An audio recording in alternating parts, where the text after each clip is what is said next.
la legislación internacional ha influido de alguna forma. Gracias. Quien empezó la grabación, se me había olvidado. Y cómo la legislación internacional y el contexto internacional ha permitido de alguna forma, o le ha dado forma a la educación especial acá en Chile. Bueno, la clase de hoy día nos vamos a enfocar principalmente en una modalidad de educación especial en particular, que es el programa de integración escolar, que es el que más influencia tiene en el ejercicio de su carrera. Es decir, en educación general básica, la manera más directa que tienen de relacionarse ustedes con la educación especial es a través de los programas de integración escolar. Vamos a ver también un poco, porque la semana pasada... bueno, no, estos temas los alcanzamos a revisar. Dame un segundo. Sí. Estos temas los alcanzamos a revisar, que fue... ¿dónde está? Aquí.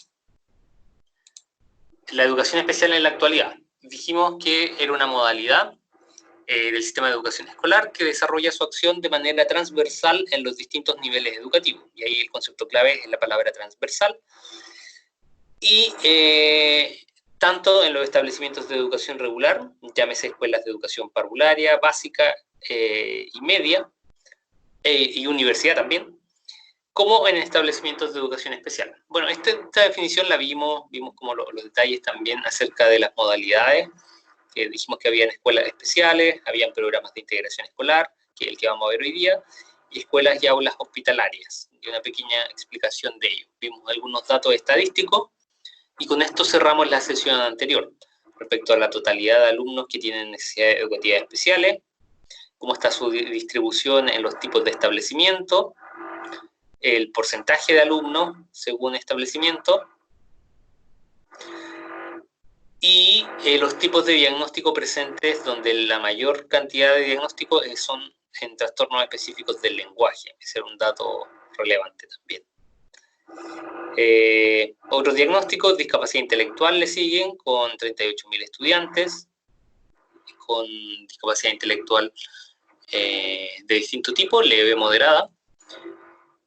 Y, bueno, después estudiantes con autismo, que representan el 1%.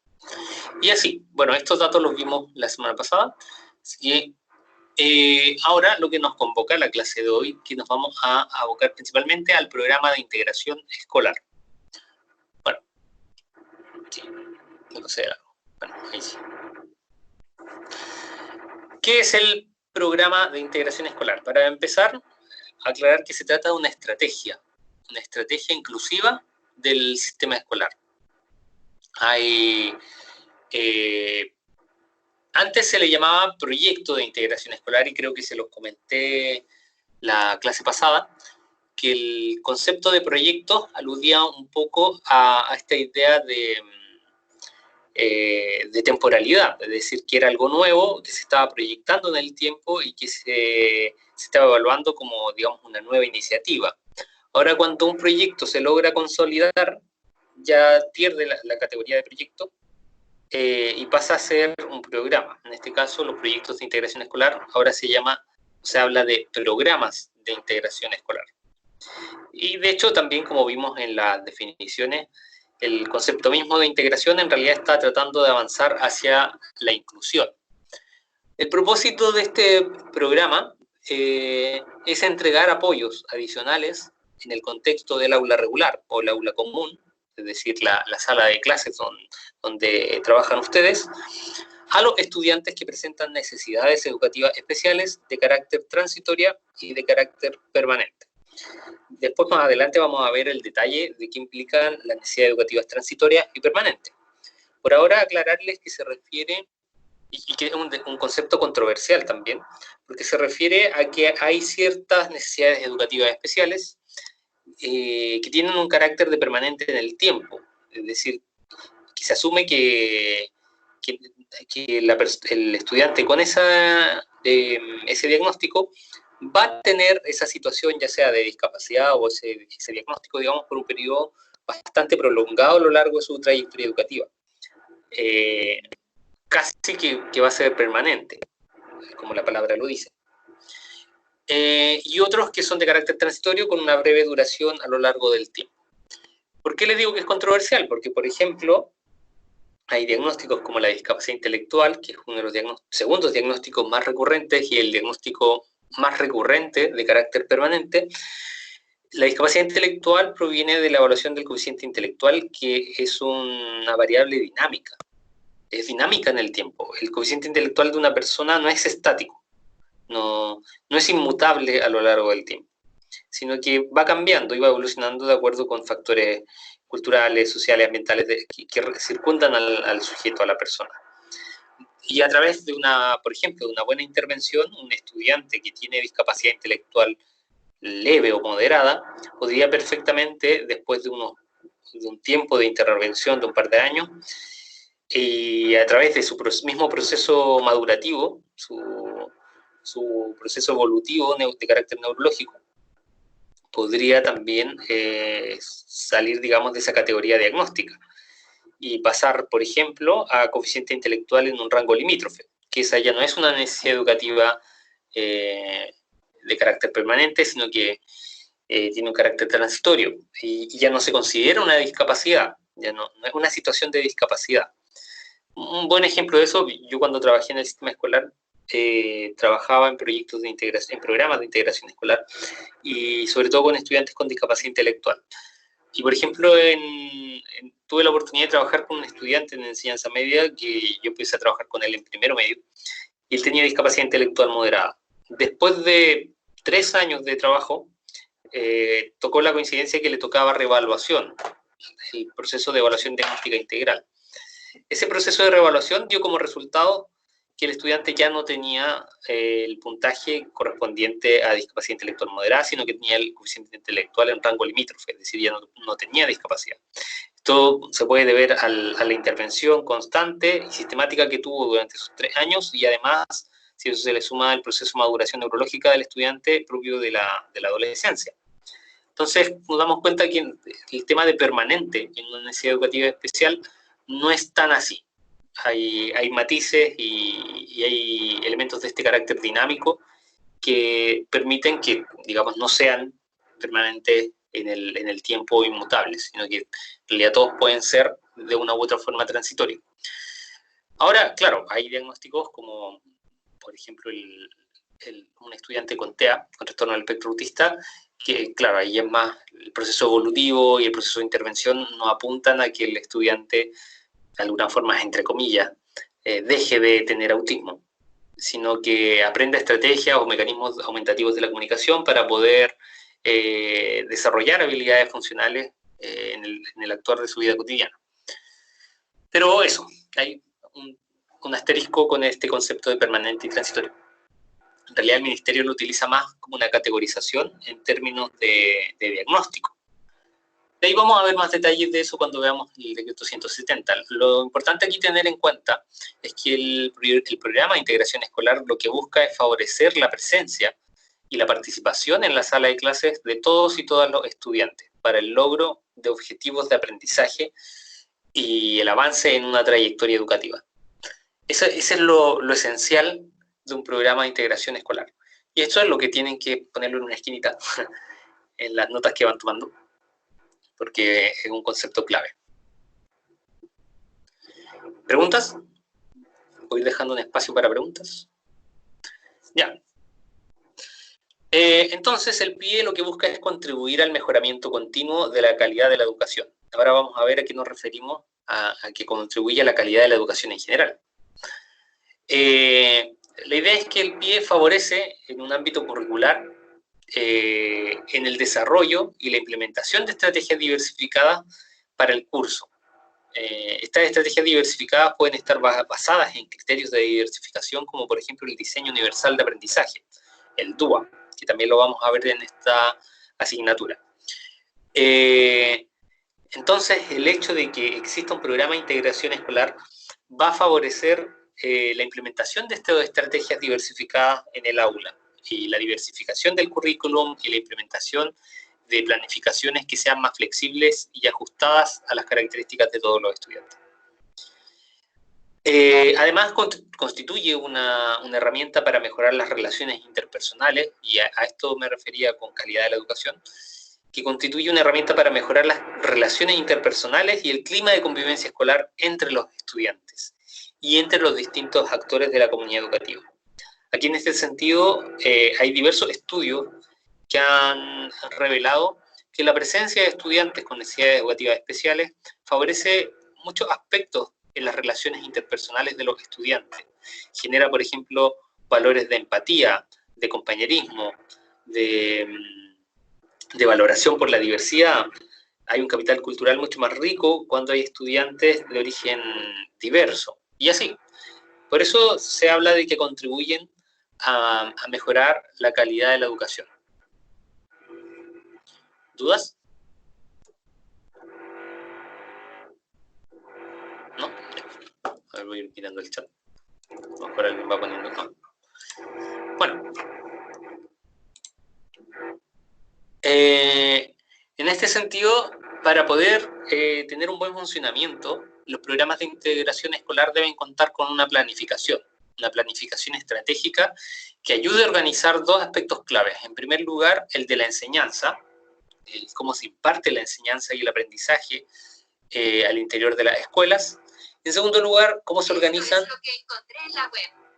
Y en segundo lugar, cómo se organizan los recursos económicos, recursos humanos también, y los materiales en general, dentro del establecimiento. ¿En qué se van a utilizar? ¿Cómo se va a programar la enseñanza con respecto a estos recursos? Vamos a ver cada uno de ellos. Vamos a partir por el caso de la planificación de la enseñanza, y en el que tiene mayor impacto en el caso de ustedes. Bueno, como les decía, para lograr estas metas que se proponen los programas de integración escolar, tiene que existir una planificación.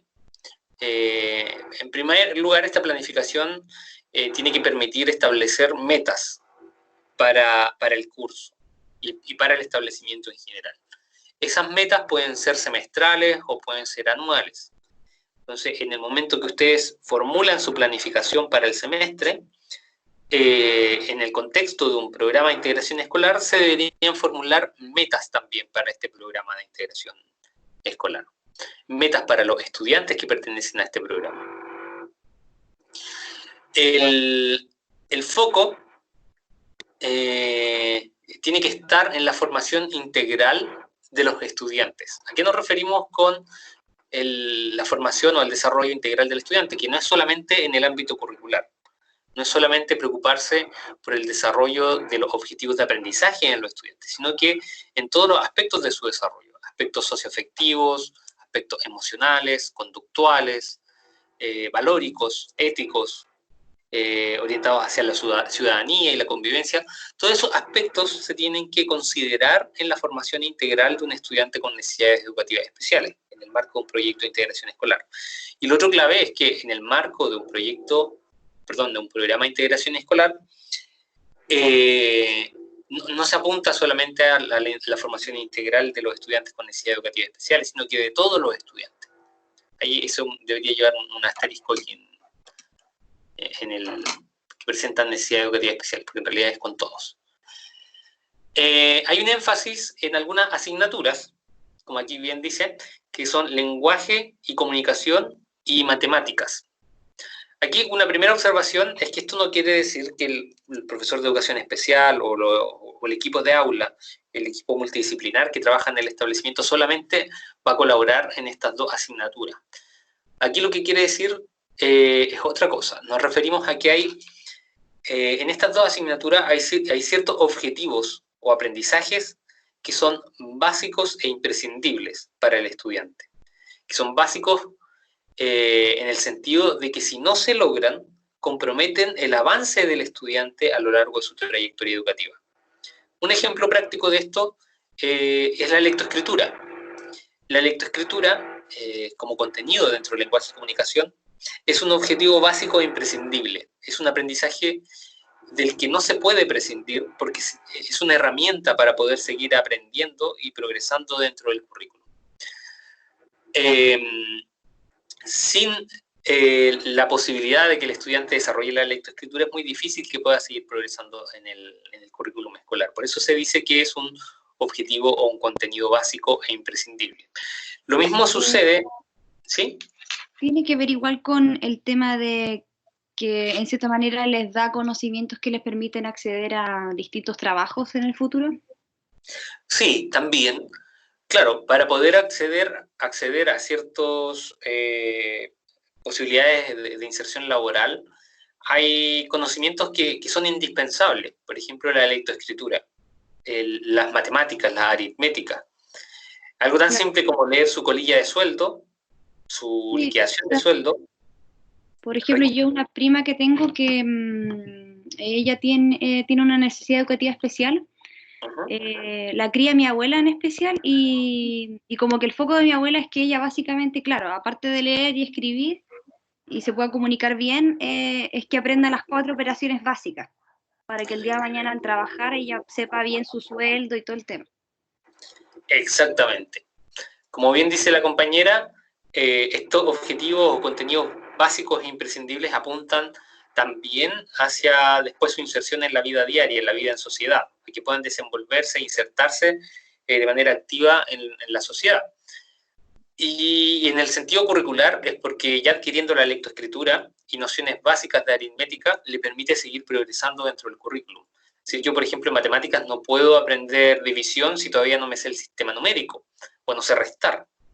En lenguaje de comunicación no puedo seguir, no sé, avanzando en la estructura gramatical si todavía no sé leer ni escribir. Entonces hay una progresión dentro del logro de los aprendizajes, donde lo más básico e imprescindible se encuentran en lenguaje y matemática. Además, estos contenidos impactan directamente en otras asignaturas, porque por ejemplo en historia, geografía,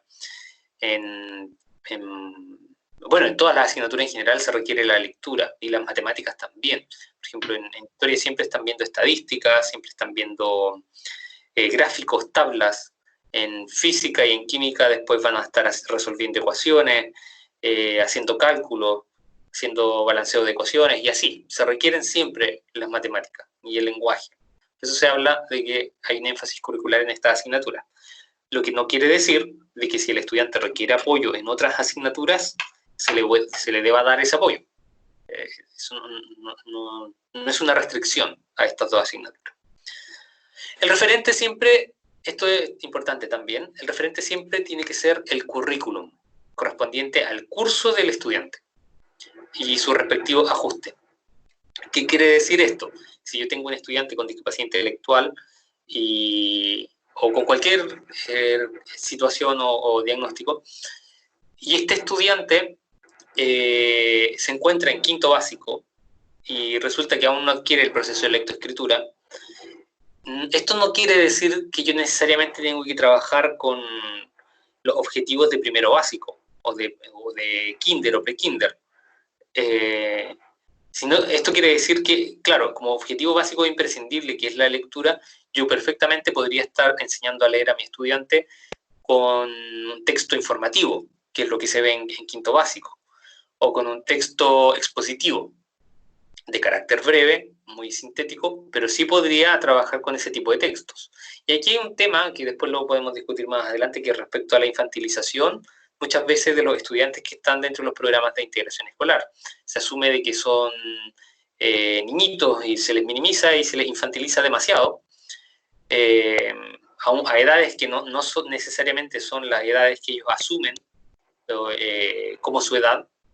Y claro, si tenemos a un estudiante que está en quinto básico y está aprendiendo la lectoescritura, mientras sus compañeros leen noticias y ese tipo de textos, y resulta que en la sala de clase, mientras todos están con noticias, él está con un cuento para niños muy cortito de preescolar, claro, hay una situación que al estudiante a lo mejor lo va a poner en una situación incómoda. Por eso el referente curricular tiene que ser el del curso, apuntar a los objetivos del curso con algunos ajustes. Por ejemplo, esto mismo que decíamos de los textos expositivos.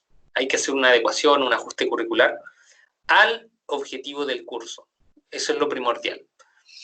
Se pueden en casos extremos, así como llegar a omitir objetivos y retroceder, a lo mejor tomar algunos objetivos más básicos, pero ese es un trabajo de equipo de aula y se toma la decisión entre todos y se analizan las consecuencias y los pros y los contras. No es una decisión fácil. Por eso es que se tiene que tomar en consideración la opinión y la participación de la familia y del propio estudiante en la definición de estas metas de aprendizaje, para tomar en cuenta expectativas, motivaciones y otros elementos que también tienen importancia en una adecuación curricular.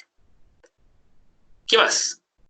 Todas estas metas, digamos, tienen que ir en un registro, tienen que registrarse en esta planificación. Para eso existe un instrumento que es el Registro de Planificación y Evaluación de las Actividades del curso PIE. Este documento que pone a disposición el Ministerio tiene unas funciones. Como el nombre lo dice, es registrar esta planificación y implementar en cada curso estas metas o estas estrategias que se han propuesto para el curso.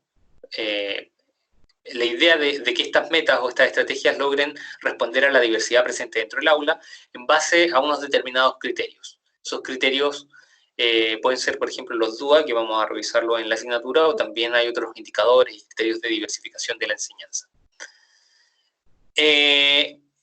Bueno, ese es el instrumento oficial. Este es un instrumento oficial para incorporar las acciones del PIE y forma parte del libro de clases del curso. Así como ustedes, como los profesores, están con su libro de clases siempre ahí disponible, donde se registra la asistencia y se registra los objetivos de clase y las notas.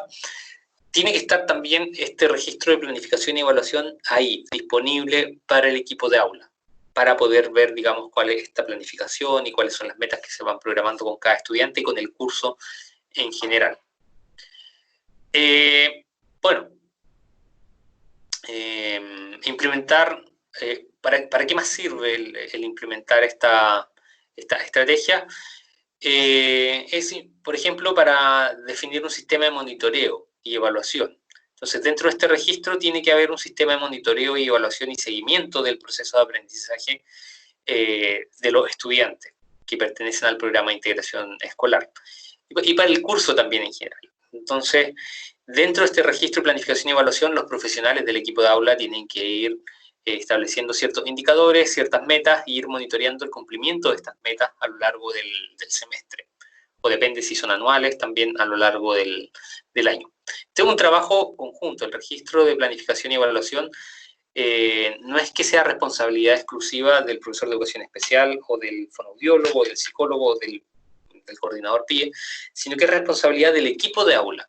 El equipo de aula, como recuerdan, está constituido por todos los profesionales asistentes de la educación, con los profesores especialistas, con los profesores de asignatura, los de la disciplina, el profesor jefe.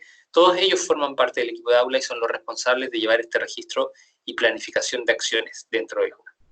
El registro, como bien aquí dice, tiene que estar disponible tanto para las familias, para que se enteren, digamos, de qué es lo que está planificado y cómo se está implementando la intervención con sus hijos o con sus alumnos, como también tiene que estar disponible para los procesos de asesoría técnica e inspección por parte del Ministerio. El Ministerio está regularmente haciendo visitas de acompañamiento. Bueno, antes el énfasis era más punitivo, más de ir a supervisar.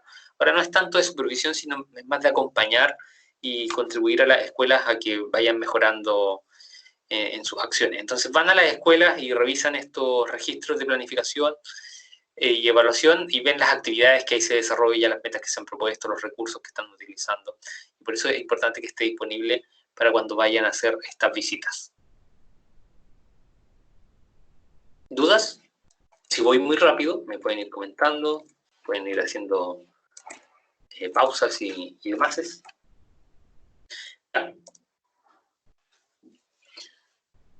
El establecimiento educacional tiene que contar entonces, con esta planificación de aprendizaje o de la planificación de la enseñanza pero también tiene que contar con una planificación de los recursos con los que cuenta. Es decir, en qué se van a utilizar estos recursos y cuáles van a ser las acciones asociadas a estos recursos.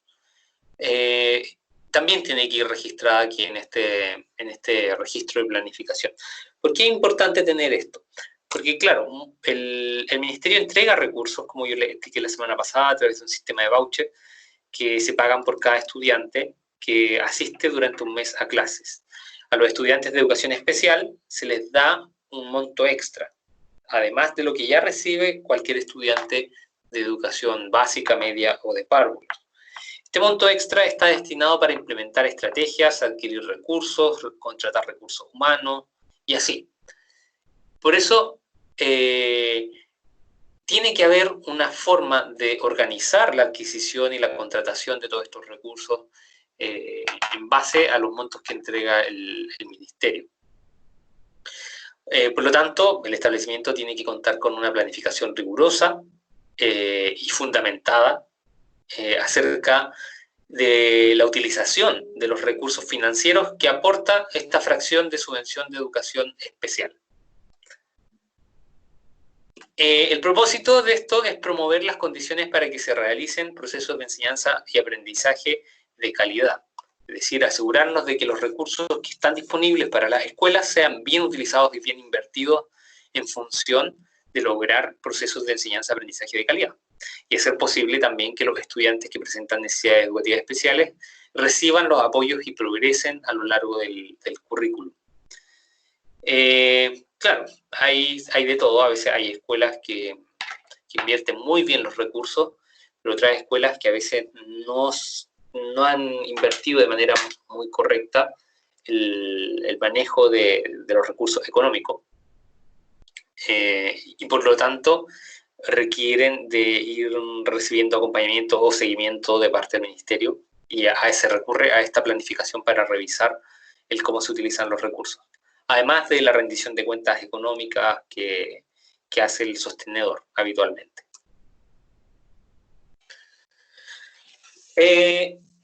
Respecto a la planificación de los recursos, hay algunos aspectos que están considerados dentro de estos recursos, en los cuales se utilizan los recursos de los programas de integración escolar. Por ejemplo, contratación de recursos, capacitación y perfeccionamiento, entre otros, que vamos a ver ahora en la clase. Y cuando hablamos de contratación de recursos, nos referimos a que los fondos de donde salen, por ejemplo, la contratación del profesor de educación especial, la contratación de un psicólogo, psicóloga, o del fonoaudiólogo, fonoaudióloga, psicólogo, psicopedagogo, asistente social, kinesiólogo, terapeuta y demás profesionales, salen de los programas de integración escolar. Hay algunos matices, sí, y ahora vamos a ver cuáles son estos criterios, digamos, un poco más adelante, cuáles son los criterios para la contratación de estos recursos. El principal de ellos son las características y necesidades del alumnado, de los estudiantes. Es decir, si yo tengo estudiantes con TEL, tiene que haber sí o sí un fonoaudiólogo. Si tengo estudiantes con situación de discapacidad motora, debería haber un terapeuta ocupacional o un kinesiólogo, si es que no está dentro del DAEM. Tiene que haber en los procesos de diagnóstico integral un médico o un neurólogo presente. Eso. Bueno, también otro elemento en los cuales se pueden planificar acciones y planificar la utilización de recursos es en capacitación y perfeccionamiento. Este elemento es de vital importancia y está destinado no solamente al equipo que nombré recién, vale decir docentes de educación especial, psicólogos y demás profesionales asistentes de la educación. Nota aparte, entre comillas, como un asterisco nota al pie de página, comentarles que cuando hablo de profesionales asistentes de la educación me refiero a a todos los profesionales que no son profesores, no son profesores ni de educación especial ni de educación general, sino que son profesionales que no pertenecen al ámbito de la educación, pero que trabajan como asistentes en el ámbito educativo. Por eso se llaman profesionales asistentes de la educación, psicólogos de ahí para abajo. Ya. Continuando con este criterio, después de poner esta nota a pie de página, comentarles también que esta capacitación no está destinada principalmente para este equipo de profesionales asistentes de la educación, sino que al contrario, está pensado en la comunidad educativa en general. Está pensado en los profesores de educación básica, por ejemplo, para que aprendan, por ejemplo, a diseñar estrategias de diversificación de la enseñanza, para que se capaciten en un método de lectoescritura, para que se flexibilice el currículum en función de no sé, una experiencia didáctica que se lleva a cabo al interior del colegio en el marco de una capacitación o de un taller y así. Y destinado para toda la comunidad educativa, en la cual pueden participar profesores de educación básica, media, párvulos y así. El criterio principal aquí es el desarrollo paulatino de capacidades y de una cultura escolar para dar respuesta a la diversidad y a las necesidades educativas especiales. Es decir, aquí no pueden haber cursos, por ejemplo, no sé, orientados hacia fortalecer el espíritu de superación del docente o hacia mejorar, bueno, tiene algún impacto, pero a lo que voy es que tienen que ser cursos que estén directamente relacionados o que surjan o que, digamos, tengan un impacto en el aprendizaje de los estudiantes. Ese es el criterio principal. Por ejemplo, cursos de lengua de señas para toda la comunidad educativa, cuando hay estudiantes en el establecimiento que presentan alguna situación de discapacidad auditiva. Estrategias de atención a la diversidad en base al diseño universal de aprendizaje u otro. Estrategias de trabajo colaborativo o de coenseñanza o codocencia. Capacitaciones en torno a didácticas y metodologías con foco en atención a la diversidad, en los distintos estilos de aprendizaje, y así.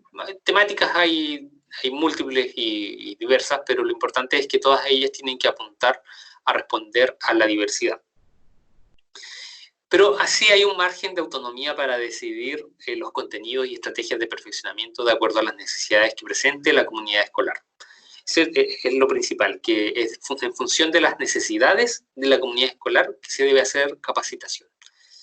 Ahí hay organismos especializados en hacer capacitaciones que se dedican a diseñar cursos especialmente para las escuelas de determinadas zonas. Por ejemplo, la Universidad de Concepción hace cursos de este tipo y los imparte a distintos establecimientos educacionales. ¿Dudas con respecto a esto? ¿No? Ya. Respecto a la planificación de los recursos, también hay recursos como materiales educativos que se pueden adquirir a través de los programas de integración escolar. Ahí cada establecimiento tiene que definir la elaboración y la adquisición de estos materiales considerando las características de los estudiantes. Y también otros aspectos como el proyecto educativo institucional o el plan de mejoramiento educativo y así. La idea es articular metas, tanto del programa de integración escolar como del establecimiento. Entonces, si se van a adquirir una cantidad X de computadores, por ejemplo, y el establecimiento ya adquirió computadores por otro plan, por ejemplo, con el plan de mejoramiento, no es necesario llenar el establecimiento de computadores. Ahí se pueden complementar esfuerzos con múltiples fuentes de recursos. ¿Cuáles materiales pueden ser? Por ejemplo, equipamientos tecnológicos o materiales específicos, como por ejemplo punzones para escribir con braille o máquinas de escribir en braille, u otro tipo de sistemas aumentativos de la comunicación para estudiantes con autismo y así. Materiales de enseñanza adaptada, recursos tecnológicos, software informático, sistemas de comunicación, como les decía, aumentativos o alternativos, complementarios al lenguaje oral y escrito, la eliminación de barreras arquitectónicas de menor envergadura, no obra gruesa o obra mayor, sino que elementos arquitectónicos menores, instrumentos de evaluación especializados para el proceso de diagnóstico, por ejemplo, baterías de comprensión lectora o baterías de velocidad no, hoy en día no es tanto énfasis en la velocidad lectora, pero sí en la comprensión. Materiales especializados en la educación de estudiantes con discapacidad, con situación de discapacidad o con necesidades educativas especiales en general. Bueno, esos son algunos de los materiales educativos de los que hablamos que se pueden incorporar dentro de esa planificación de recursos. ¿Dudas?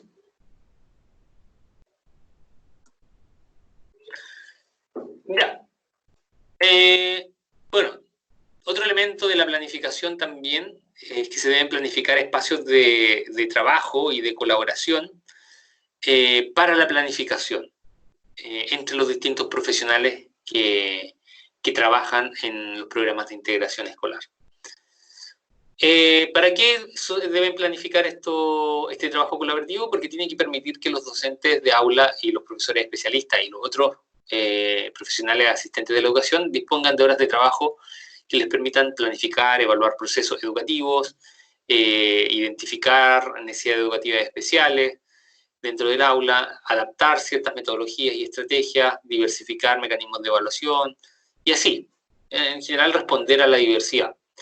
También es un espacio para monitorear el logro de aprendizaje de los alumnos. También para elaborar materiales educativos, por ejemplo. Tiene que haber siempre un espacio de coordinación entre los profesionales del equipo de aula. Ese tiempo de codocencia, de hecho, pasa a ser parte de los contratos de trabajo.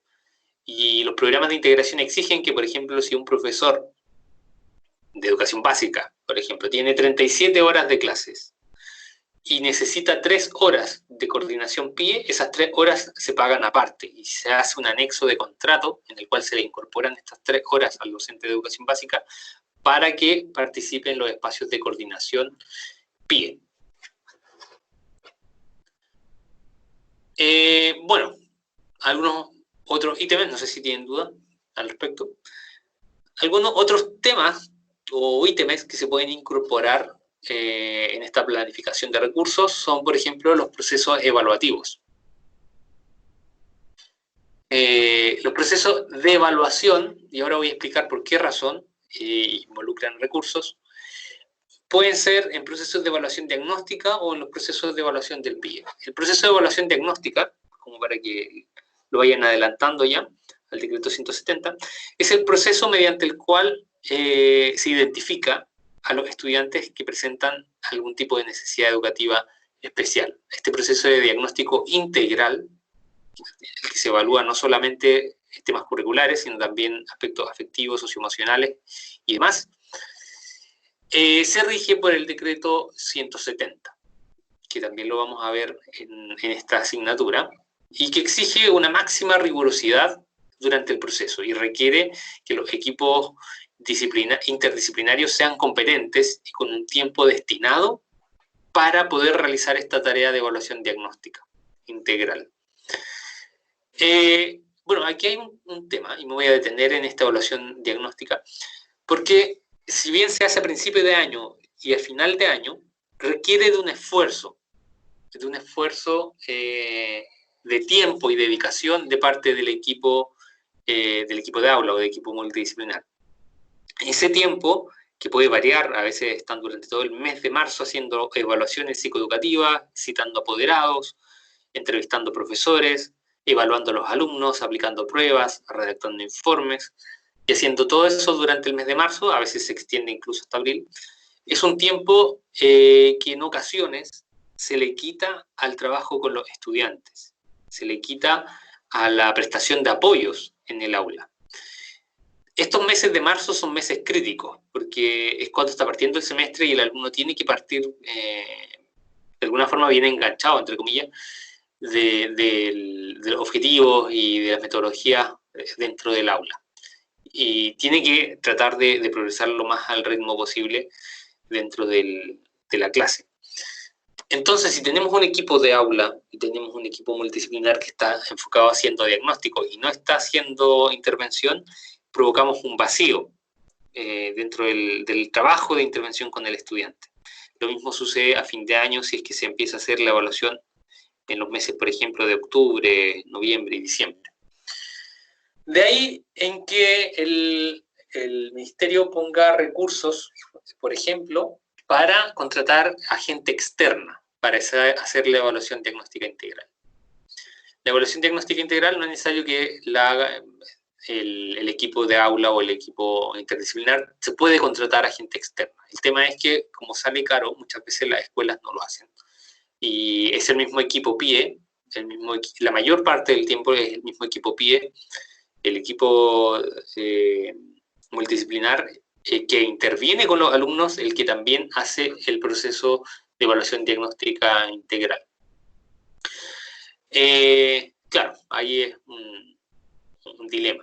Pero claro, como para ahorrarse los recursos, muchas veces los establecimientos hacen solamente la evaluación diagnóstica con el equipo que ya tienen. También hay otra evaluación, que es evaluación del programa de integración escolar en general, que se refiere al seguimiento. Es la elaboración de un informe técnico de evaluación anual del PIE, en el cual a fin de año se determina si es que se cumplieron o no las metas, se logró un impacto en el aprendizaje de todos y todas los estudiantes en particular y todo eso.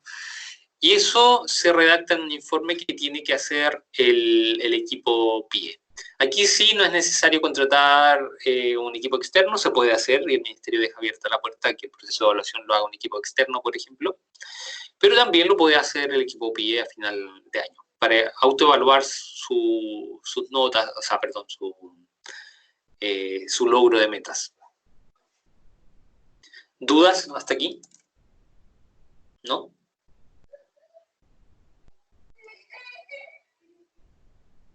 Bueno.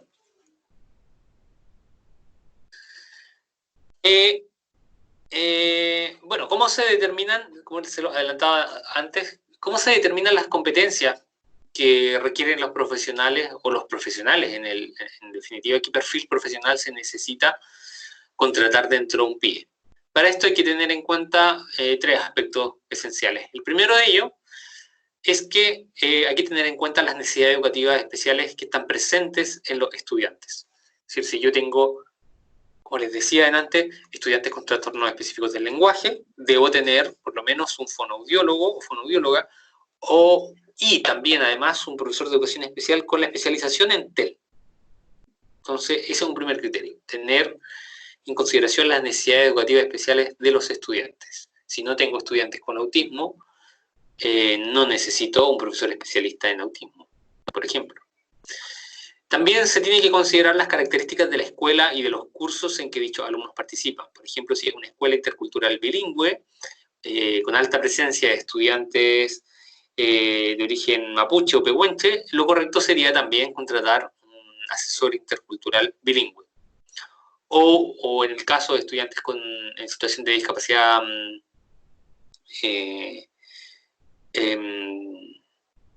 discapacidad asociada a la audición, habría que tener también a un intérprete de lenguaje, de lengua de señas, por ejemplo. También hay que tener en cuenta las necesidades de apoyo de los profesores y las familias que requieren potenciar los procesos de enseñanza y aprendizaje. Por ejemplo, si hay profesores que requieren un asistente de aula, que no sea un profesor de educación especial, también se puede considerar la contratación de un asistente de aula, o de un profesional de la psicopedagogía, un psicopedagogo, psicopedagoga, un psicólogo o psicóloga que haga capacitaciones a los docentes o que trabaje con los estudiantes y eso. Entonces son estos tres criterios que les acabo de nombrar. Eso es importante y que lo anoten por ahí, que lo tengan presente.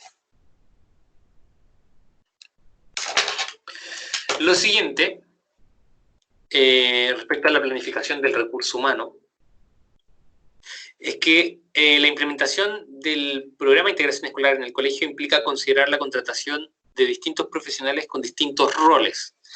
Estos distintos profesionales y distintos roles que los elegimos en base a los criterios que nombramos en la diapo anterior, son el coordinador PIE. Tiene que sí o sí haber un coordinador del programa de integración escolar.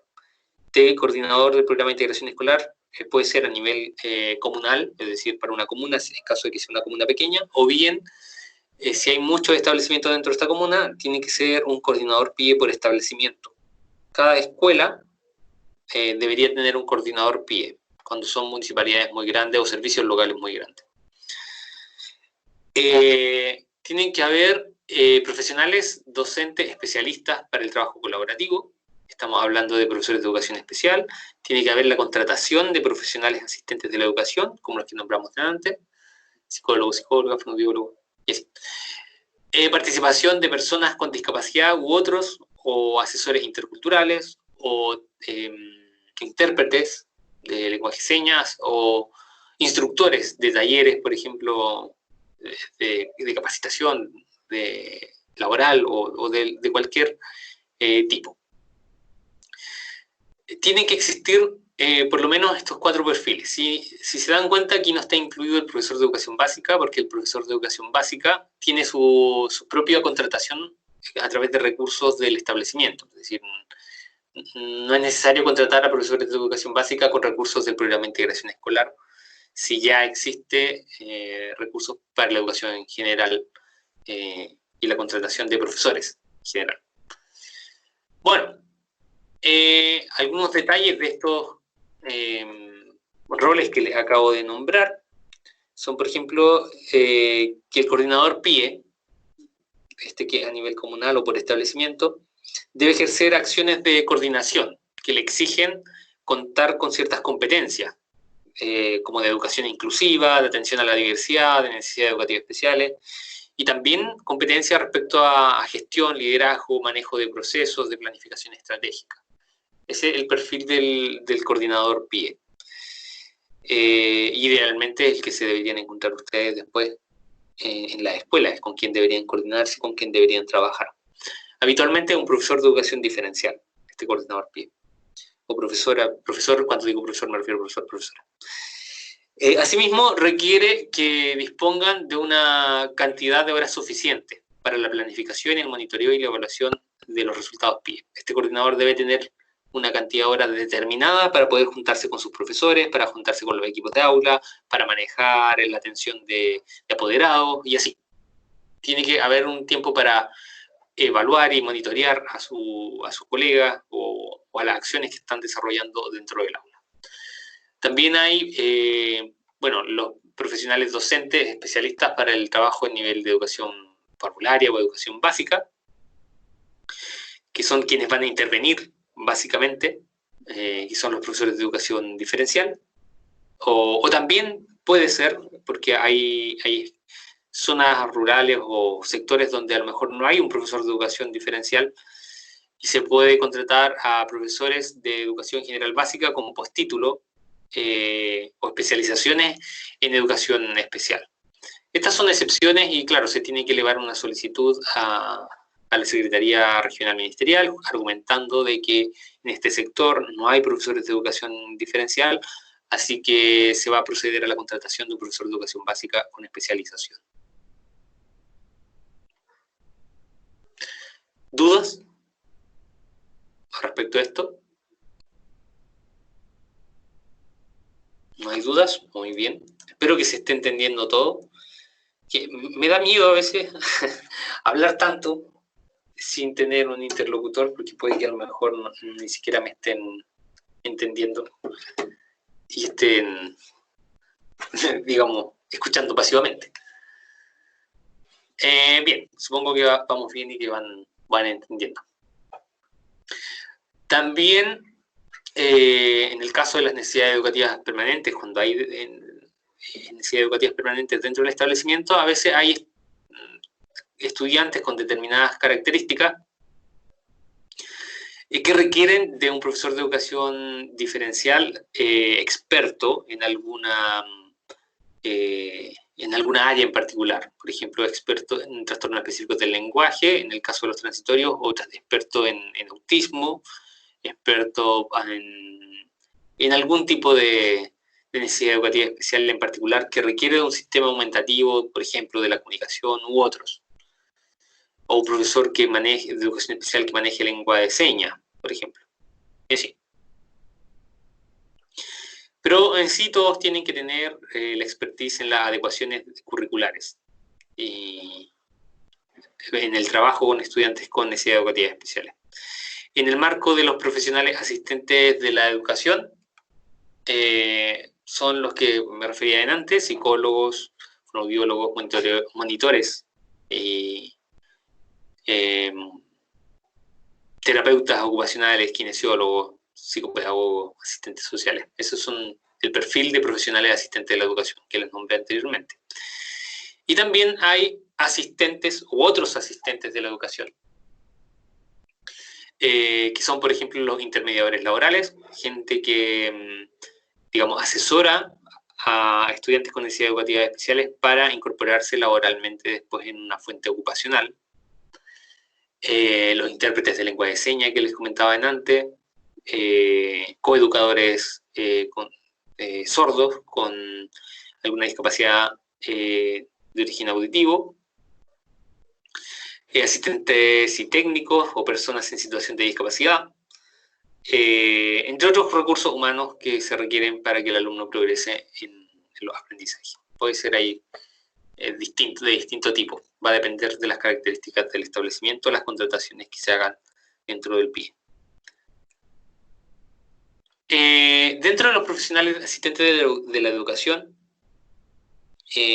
todos estos forman parte del equipo de aula. Es decir, aquí los que nombramos recién, los fonoaudiólogos, psicólogos, psicólogas y todos los otros ólogos, son parte del equipo de aula y no tienen que estar afuera. El trabajo hoy en día que hace, por ejemplo, la fonoaudióloga o el fonoaudiólogo, no se desempeña en un cubículo chiquitito como una especie de consulta dentro de la escuela, sino que tiene que ir articulado con el trabajo en el aula. Es decir, el fonoaudiólogo se tiene que comunicar con el profesor de aula regular para saber cuáles son los objetivos de aprendizaje, elaborar algunas actividades con el curso, a lo mejor codiseñar o coplanificar una experiencia de enseñanza-aprendizaje juntos, y así. No es un trabajo colaborativo, tiene que ser sí o sí colaborativo, y todo el equipo, incluidos los asistentes de la educación, tienen que incluirse en la planificación de los planes educativos individuales o los planes de apoyo individual de los alumnos. En esta asignatura vamos a ver lo que es un PAI, un plan de apoyo individual de estudiantes que tienen necesidades educativas especiales. Y este se elabora de manera colaborativa con todos los profesionales, incluidos los asistentes de la educación.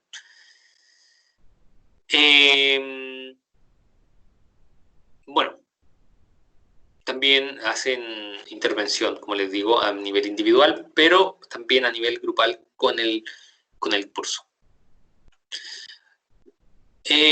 Bueno, en general pueden asumir varias tareas los asistentes de la educación. Estos personajes que van a trabajar directamente con ustedes. Se sugiere que por cada curso que cuente con estudiantes integrados, los profesionales asistentes de la educación en conjunto cuenten con un mínimo de 3 horas cronológicas para entregar apoyos distribuidas o para labores de coordinación. ¿Qué quiere decir esto? Que por ejemplo, si ustedes tienen un curso a su cargo, un quinto básico, por así decirlo, ustedes tienen que contar con 3 horas para reunirse con los profesionales asistentes de la educación, con los profesores de educación diferencial, para coordinar estas actividades que se desarrollan en el marco del aula de clases. Tiene que haber un espacio de coordinación en el cual se puedan reunir todos juntos y tiene que estar por contrato, tiene que estar formalizado. ¿Profe? ¿Y esto dónde está normado? Muy buena pregunta. Eso está normado en el decreto 170. El decreto 170 establece, además de los elementos de diagnóstico, algunos aspectos sobre las labores de coordinación y de trabajo colaborativo entre los docentes. También lo plantea... Disculpe, me pasó en un colegio que me contaban que a la semana tenían 2 horas de planificación los profesores, digamos, de educación básica, más las educadoras diferenciales, pero me lo contaban casi como una innovación del colegio. Sí, la verdad es que es nuevo, ¿eh? No es tan... Es una experiencia reciente, en realidad. Y hay varios colegios que lo están implementando hace relativamente poco. Estoy hablando del 2012, hacia adelante. El decreto 170 salió en el año 2009, pero se empezó a implementar gradualmente y ya definitivamente el 2012 ya empezó a correr en definitiva. Esto implicó que hay varios espacios que antes no existían de coordinación y de trabajo colaborativo que se empezaron a exigir, y después con la aparición del decreto 83 ya fue ley, así como ya muy tajantemente debía haber codocencia y coenseñanza en los proyectos de integración escolar. Por eso es importante aquí que exista este espacio de coordinación y de planificación. Bueno, también hay participación de personas con alguna discapacidad. Esto es como bien especial. Los PIE, que incluyen estudiantes con necesidades educativas especiales asociadas a una discapacidad, pueden contratar servicios temporales de personas con discapacidad que colaboren en los procesos educativos y en el apoyo de las familias. A veces cuando tenemos una familia, por ejemplo, de un estudiante que tiene una situación de discapacidad visual, es bastante presión a veces para los padres, y tener el contacto con una persona adulta con discapacidad visual y que ya está inserta en la sociedad y que tiene su trabajo y que tiene sus expectativas laborales o sus oportunidades laborales bien marcadas, le genera esperanza y le genera, digamos, resiliencia a la familia. Le ayuda, digamos, a poder visibilizar una trayectoria educativa para su estudiante. Así, para su hijo. Y así hay distintas situaciones en las cuales se podrían contratar, por ejemplo, personas con situación de discapacidad para colaborar en estos procesos educativos y de orientación hacia la familia. Se puede destinar recursos para eso. El caso de personas en situación de discapacidad visual, auditiva u otras discapacidades que nos permitan, digamos, proporcionar apoyos a la comunidad educativa en orientación y eso. Estos modelos son muy importantes para los estudiantes y sus familias, y muchas veces, porque muchas veces se ven afectadas las familias en aspectos socioemocionales o aspectos bien personales y afectivos. Y claro, tener estas dinámicas de interacción con personas en situación de discapacidad les ayudan a proyectar metas, les ayudan a proyectar objetivos y alcanzar estas metas y objetivos con sus estudiantes, sus hijos. Bueno, lo de las horas de los profesionales, que era lo que estábamos comentando hace un momento, están establecidas dentro del decreto 170 y están diferenciadas de acuerdo a si son jornada escolar completa o no, o si son media jornada. Por ejemplo, en el caso de jornadas escolares completas, cada curso debería contar con unas horas determinadas que están calculadas por la cantidad de estudiantes que presentan necesidades educativas especiales. Por ejemplo, un estudiante, o sea, por cada 5 alumnos que presentan necesidades educativas transitorias, deberían haber 10 horas cronológicas a la semana de profesionales. Por ejemplo, si ustedes tienen en un curso de 40 estudiantes y resulta que tienen 5 estudiantes con necesidades educativas transitorias y 2 con necesidades educativas permanentes, estos 5 estudiantes deberían contar a la semana con el apoyo de un profesor de educación diferencial durante por lo menos 10 horas a la semana. Y eso debería estar cumpliéndose en todas las escuelas. Estas 10 horas pueden ser de apoyo directo en el aula, como también se debe destinar una pequeña fracción para coordinarse con ustedes, para hacer codocencia. O sea, estas 10 horas que está el profesor de educación diferencial con su curso, 2 horas podría dejar para coordinar y hacer codocencia con ustedes, diseñar estrategias, hacer planificación conjunta y así. Ahora, ¿qué pasa si en un colegio tengo 20 alumnos con necesidades educativas transitorias? Quiere decir que tendría que tener por lo menos a un profesional a tiempo completo, de 40 horas. Con 40 horas de contrato, cubro a 20 estudiantes con necesidades educativas transitorias Y hay un máximo de necesidades educativas permanentes también dentro de estas 10 horas, que son 2. Entonces yo en cada curso debo tener 5 alumnos con necesidades transitorias y 2 alumnos con necesidades educativas de carácter permanente.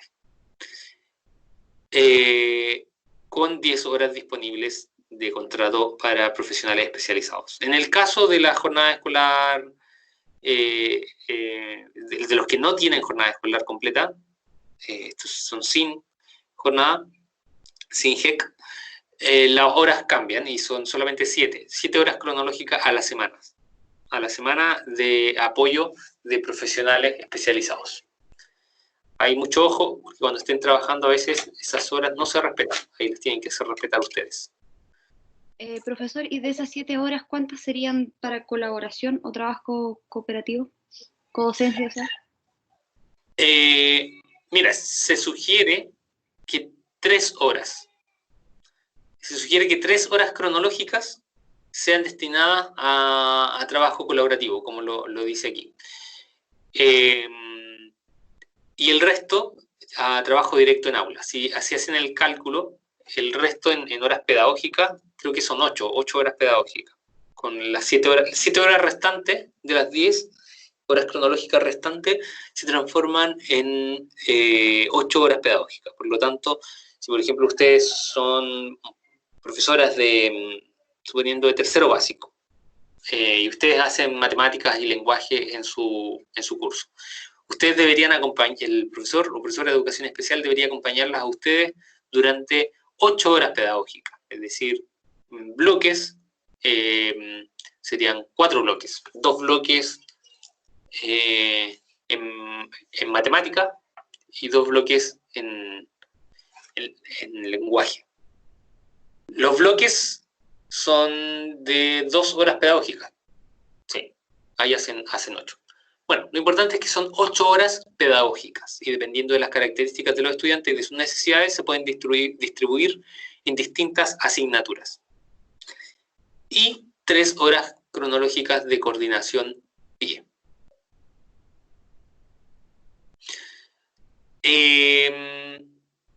Bueno, eso, lo que les decía, hay un máximo de 2 estudiantes con necesidades de carácter permanente en cada curso, con excepción de los estudiantes que tienen discapacidad, que tienen situación de discapacidad auditiva, que pueden ser más de 2, siempre y cuando dentro de ese curso no hayan muchas más presencia de necesidades educativas especiales de carácter permanente. Pero sí tendrían que tener sistemas, por ejemplo, de braille o capacitarse en braille, el caso del profesor de lenguaje, y bueno, en realidad todos los profesores y el equipo de aula de ese curso deberían saber o capacitarse, digamos, para el trabajo con estudiantes en situación de discapacidad visual. ¿Más dudas? Yo voy avanzando.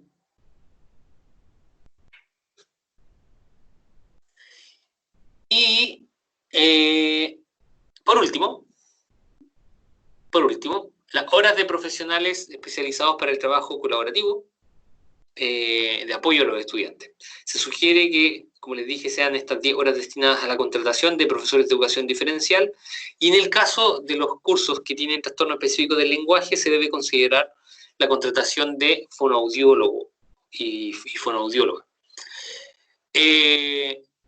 Esto, recuerden que el TEL, lo vamos a ver más adelante, se diagnostica desde prekinder hasta cuarto básico. O sea que entre prekinder y cuarto básico debería, si es que hay presencia de trastornos específicos del lenguaje, y la mayor parte del tiempo siempre lo hay, por los datos que vimos en la clase pasada, recuerden que el 75% de las necesidades educativas especiales en las escuelas corresponden a trastorno específico del lenguaje.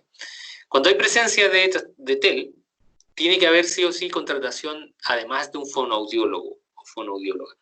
Este tiene que destinar al trabajo con niños de manera individual en bloques de 30 minutos, por cada niño o por cada grupo de 3 niños, pero no más de 3. O sea, si yo en mi sala suponiendo, yo soy profesor de tercero básico y tengo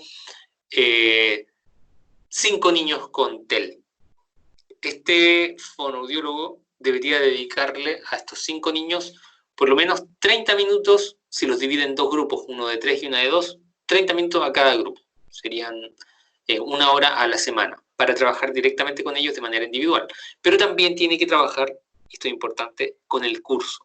Se debe coordinar con ustedes, por ejemplo, conocer, digamos, cuáles son los objetivos de aprendizaje que están desarrollando en el aula. Si hay elementos, por ejemplo, de retraso en el desarrollo del lenguaje de un grupo significativo de su curso, tratar de articular estrategias de intervención que él conozca con los objetivos de aprendizaje del aula y diseñar, digamos, una estrategia para intervenir él o ustedes dos de manera colaborativa dentro del aula de clase. Eso, bueno, esa es bastante información para la clase de hoy. Son las 6:30. La próxima clase nos abocaremos un poco a introducir la coenseñanza en los PIE, este proceso de codocencia en los PIE. No sé si tienen alguna duda, tienen alguna impresión, aportación o algo que quieran compartir respecto al contenido de hoy. ¿Algún comentario? ¿Cómo lo ven ustedes? Ciertamente es algo que les va a impactar directamente. Todo lo que nombramos ahora va a ser su día cotidiano cuando empiecen a trabajar. Y por lo que me han dicho, es algo nuevo para ustedes, es algo que desconocen. Es la primera vez que escuchan que cuando trabajen van a tener que... Esto va a ser parte de su día cotidiano. ¿Qué les parece?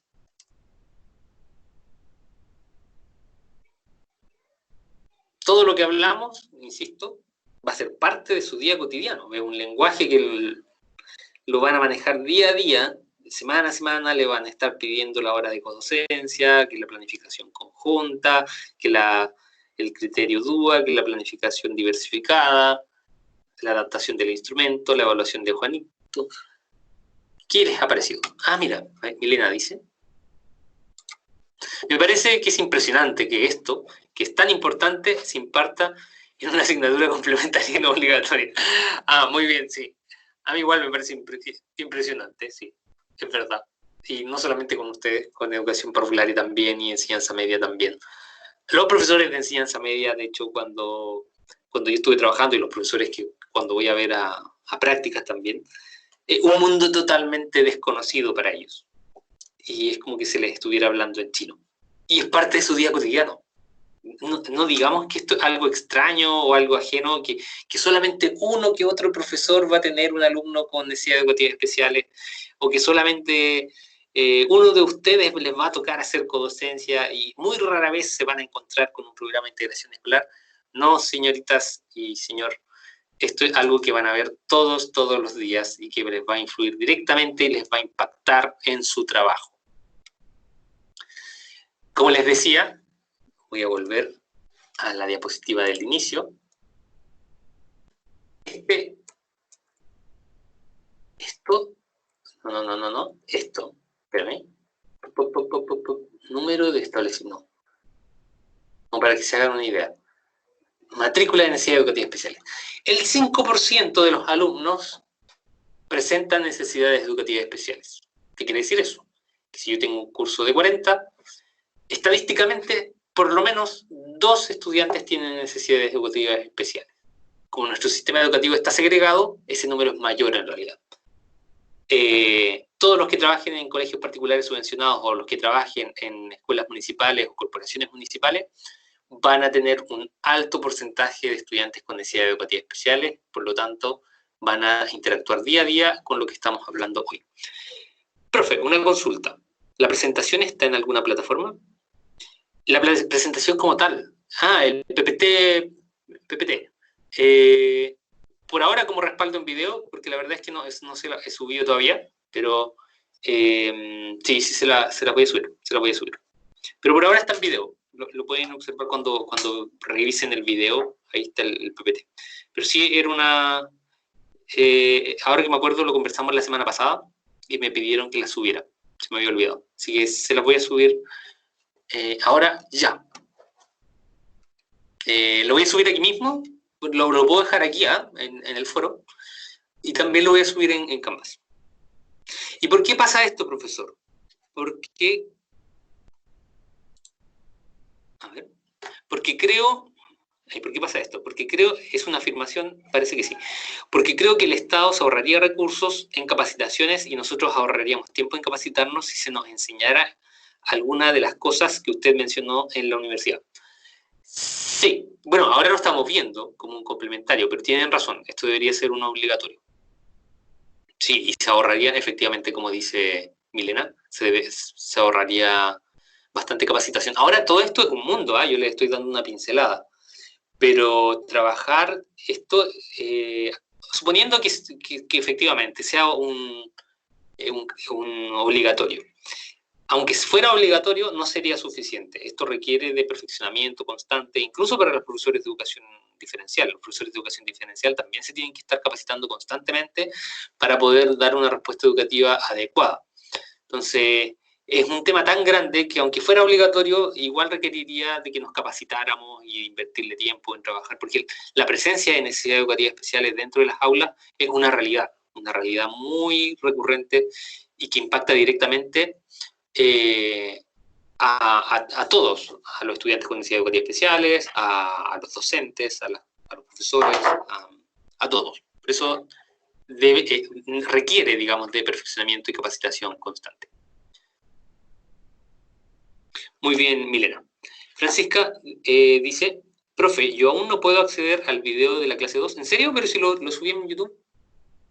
¿Y ya tiene acceso a Canvas? Mira, voy a mostrarte. Ahora estamos... Clase 2.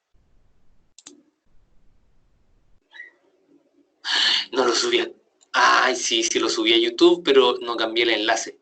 Ya, lo arreglo. Es que el enlace está puesto... sí, me equivoqué. El enlace sigue como Teams, no como YouTube. Pero, si me das un segundo...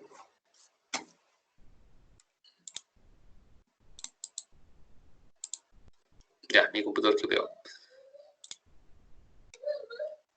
Sí, Catalina tiene razón, está en YouTube también.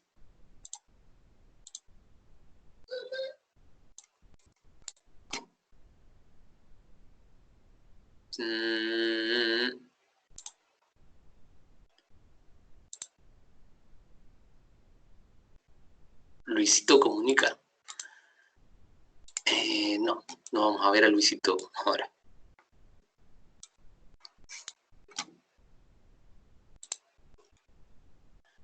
Práctica, didáctica, práctica, estrategias, clase 2, estrategia, aquí está. No les pegué el link.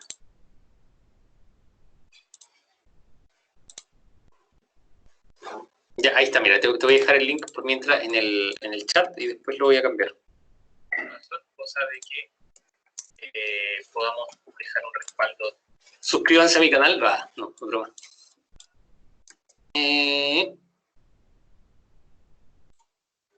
Ya, ¿más comentarios? ¿Alguien más tiene algún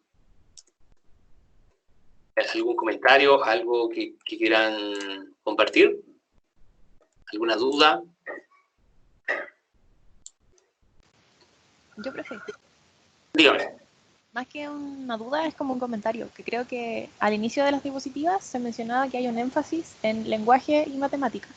Y creo que este énfasis está un poquito como exagerado en las escuelas, porque a veces se ve que el único apoyo que tienen los niños es en esa asignatura, donde se ve una adecuación curricular. Estuve en segundo básico, donde muchos niños no sabían leer, y en ciencias, en el libro tenían que leer mucho, y la profe como que colapsaba ahí, porque cómo acompañaba a 5 niños a leer el texto, mientras los demás lo hacían por su cuenta. Sí, ahí Catalina tiene toda la razón, y eso es bastante recurrente. Hay mucho énfasis en lenguaje y matemáticas en las intervenciones que hacen los profesores de educación especial. y a veces se destina mucho tiempo a estas asignaturas y a veces los estudiantes no requieren precisamente apoyo en estas asignaturas. Por ejemplo, sobre todo en cursos más grandes, los estudiantes se les va complejizando asignaturas como historia y geografía, como ciencias naturales, o en media física, química, que son materias bastante complicadas. Y a veces, claro, el profesor de educación especial o profesora se escuda un poco y plantea de que no, que su énfasis o su trabajo es en lenguaje y matemática, y ahí se tiene que mover, digamos que esa es su zona de trabajo. Pero no es así, la zona de trabajo o los énfasis, los focos, tienen que ser las características de los estudiantes. Es decir, si el estudiante presenta dificultades, por ejemplo, dificultades motrices, y le está yendo mal en artes visuales, ¿por qué no prestar apoyo en esa asignatura? Orientar al docente de artes visuales, darle algunas pautas respecto al trabajo con este estudiante que tiene alguna situación de discapacidad de origen motor, y así. La verdad es que lo que rige aquí, como dijimos, son las características de los estudiantes y sus necesidades educativas especiales. Entonces, donde se requiere apoyo, se le tiene que dar. Obviamente están estos básicos imprescindibles a los cuales se debe apuntar y desarrollar con los estudiantes, pero siempre sin descuidar las otras áreas del currículum y los otros ámbitos del desarrollo del estudiante, llámese afectivos, emocionales y demás. Creo que me equivoqué, ¿eh? Porque este es clase 2 y el que dice clase 3 dice clase 2. Mira, me equivoqué. Eso está mal. Ese es clase 3. Bueno, lo arreglo yo. Profesor, yo tengo una duda. Disculpe, no sé si lo nombró en verdad porque me distraje un poco. Me cuesta concentrarme. Sí. Pero... Bueno, pausa ahí en ese sentido. Sé que el tema de la modalidad de este tipo online desfavorece un montón la concentración porque nadie se puede mirar a nadie y además yo tiendo a hablar rápido. Entonces, si quieren, vamos conversando durante la clase. Ahí me lo van planteando ustedes. Ya, dale. Sí, dime. Sobre el número de estudiantes con necesidades transitorias permanentes, ¿es como un número inamovible? O sea, ¿no pueden haber menos estudiantes en una sala de clase que tengan alguna necesidad educativa especial? Muy buena pregunta. Menos, sí. Menos estudiantes, menos de 5 y menos de 2 permanentes, sí, pueden haber. Más, ahí entramos en dificultades. ¿Por qué razón? Porque intervenir en un curso donde hay muchos estudiantes con necesidades educativas especiales, y voy a cambiar la palabra en realidad, no intervenir, sino que educar, tratar, digamos, trabajar con estudiantes en un curso que presenta mucha cantidad de estudiantes con necesidades educativas especiales es más complejo y requiere de más tiempo. Por lo tanto, un solo docente de educación especial es difícil que pueda dar una respuesta educativa digamos, apropiada, junto con el profesor de educación básica o profesor de asignatura, si no tiene el tiempo suficiente y son demasiados estudiantes con necesidades educativas especiales dentro de ese curso. Por eso, digamos, se pone un límite, que son 5 transitorios y 2 permanentes. Ahora, ese límite no es inamovible, el establecimiento puede pedir una excepción o una ampliación de cupo. Esa ampliación de cupo, por lo general, es 1 o 2 estudiantes más, que se solicita al ministerio incorporar a estos estudiantes al programa de integración escolar.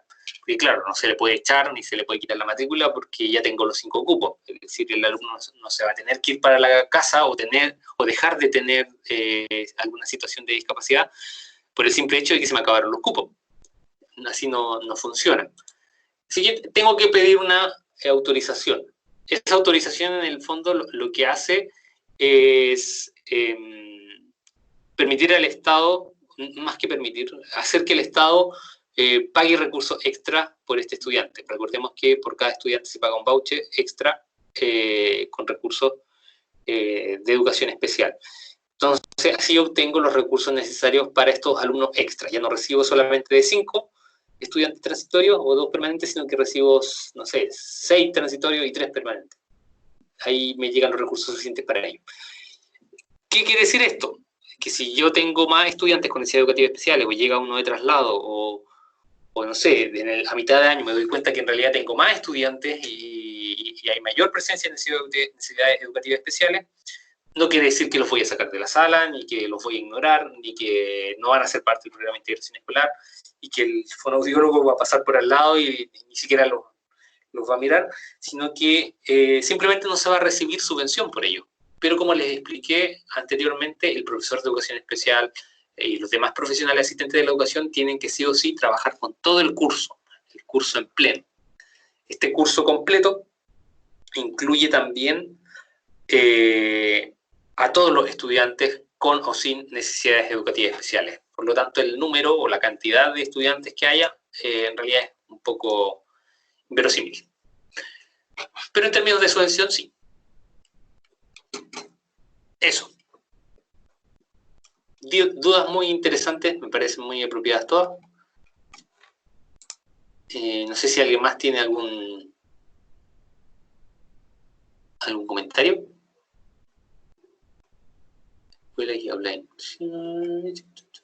Y aquí debería ir el video de hoy, cuando termine la clase.